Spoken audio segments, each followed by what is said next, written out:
Eh bien, bonjour à tous. Après avoir parlé en cinématique de mouvement et trajectoire, puis ensuite de mouvement relatif, puis ensuite de solide en translation, eh bien là, on va parler de solide en rotation. C'est très important de savoir décrire comment fonctionnent et surtout comment bougent les composants à l'intérieur d'un mécanisme. Donc, le mouvement de rotation s'impose. Voilà ici une pièce, un solide quelconque, et on va le mettre en rotation. Alors j'ai pas envie d'appeler ça un solide quelconque. Moi, ce que je vous propose ici, on est en vue de dessus, et pensez plutôt à un plateau de manège pour enfants. Alors bien entendu, il n'est pas circulaire, le plateau de manège pour enfants.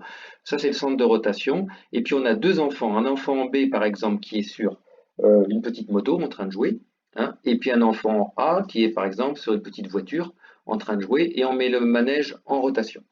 Donc l'enfant en B, il est là, il tourne, il est content sur sa petite moto, et puis l'enfant est là en A, et il est content, il tourne sur sa petite voiture. Et le centre de rotation, c'est O. Voilà. Là, vous voyez, le plateau du manège, il décrit un angle. Et cet angle, en fait, il le décrit, j'ai mesuré top, en 10 secondes. Allez, il a fait 10 secondes pour faire 360 degrés. On va le parler en degrés, vous voyez. Je recommence. Donc là, top. Voilà, il fait 90 degrés d'abord, 180 degrés ensuite, et 270 degrés ensuite. Et là, 360 degrés. Paf, 10 secondes pour faire ça. Je vais parler non plus en degrés, je vais parler en radians. Alors, je recommence. On va commencer ici toujours au début. Donc là, 0 top, il va faire d'abord pi sur 2. Ensuite, il va faire pi. Ensuite, il va faire 3 pi sur 2 radians. Et après, là, ça va faire 2 pi. Voilà. Donc, en 10 secondes, il a tourné 2 pi. Alors, pi, c'est la valeur, c'est 3,14. Hein. On va dire que c'est 3,14. Alors, 2 pi, dans ces cas-là, c'est 2 fois 3,14. Donc, 3,14 multiplié par 2, ça fait 6,28. Donc, ça veut dire qu'en 10 secondes, il aura fait 6,28 radians en 10 secondes. D'accord? Bien. Maintenant, si on divise cette position par le temps, voilà ce qu'on obtient. On veut savoir la vitesse de rotation du solide. C'est l'angle divisé par le temps. Ok, mais quel angle? Et on peut expliquer ça de deux façons différentes. Donc, soit l'angle, on l'explique en radians et on l'explique par seconde, soit autrement, on l'explique en tours par minute. Deux façons de parler, en radians par seconde ou en tours par minute. Ben, on va faire les deux. Alors, en radians par seconde, on a dit 10 secondes pour faire 6,28 radians. Donc, si je veux prendre qu'une seconde, je divise 6,28 par 10.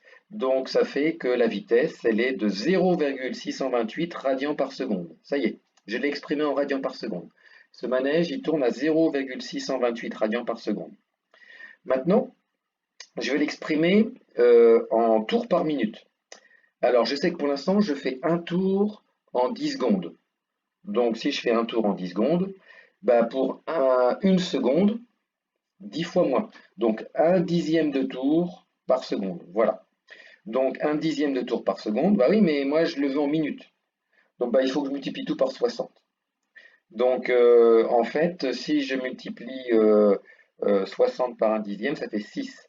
Donc, finalement, ce manège, il fait 6 tours par minute. Voilà. 6 tours par minute ou 0,628 radians par seconde.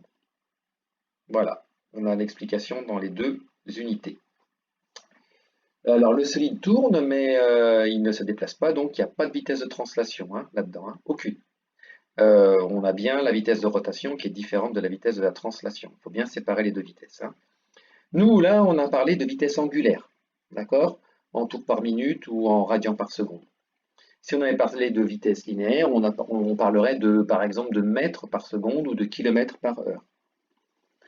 Donc il faut faire bien attention de quelle vitesse on parle. Alors, en plus, est-ce qu'on parle de la vitesse d'un solide ou est-ce qu'on parle de la vitesse d'un point? Ça, c'est important à bien séparer.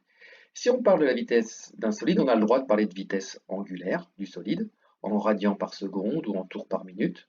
Hein. Et puis là, comme on tourne, on n'a pas de vitesse linéaire à prendre en compte, ni de mètres par seconde, ni de kilomètres par heure, par exemple. Donc là, on n'a que de la vitesse angulaire.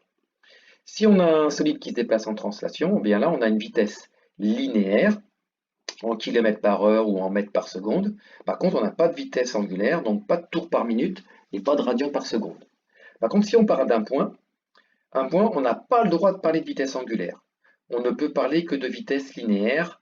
Alors souvent c'est en mètres par seconde ou alors en kilomètres heure, hein.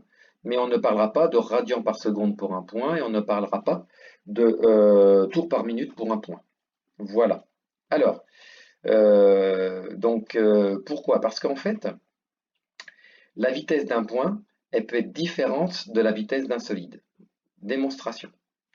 Voilà ici mon solide, mon manège avec mes deux gamins, hein, vous vous rappelez, là je suis sur ma petite moto, là je suis sur ma petite voiture, en A voiture et en B moto.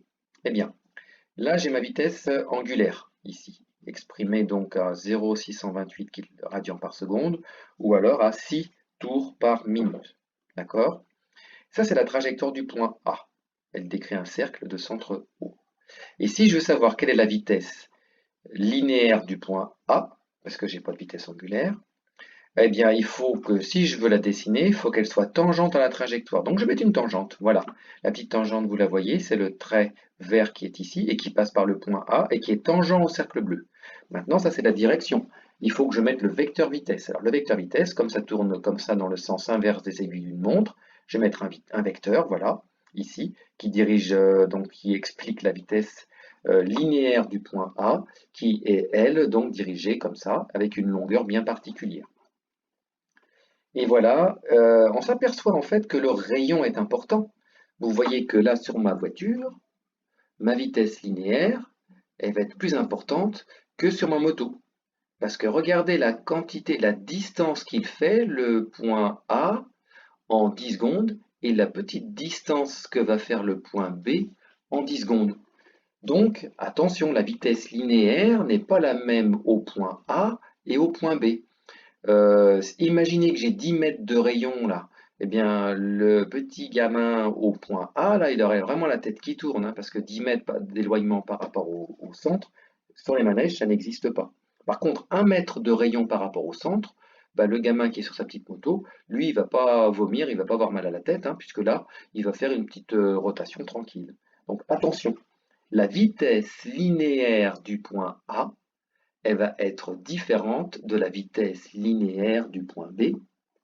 Par contre, on a une vitesse angulaire du solide, elle, qui est différente. Voilà, on a fait le tour. Alors, pour résumer, on a parlé de la vitesse angulaire, on a parlé de la vitesse linéaire.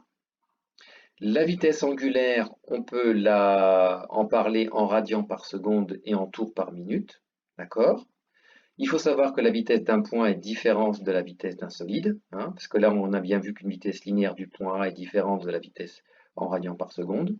Méfiez-vous donc des vitesses angulaires, méfiez-vous des vitesses linéaires.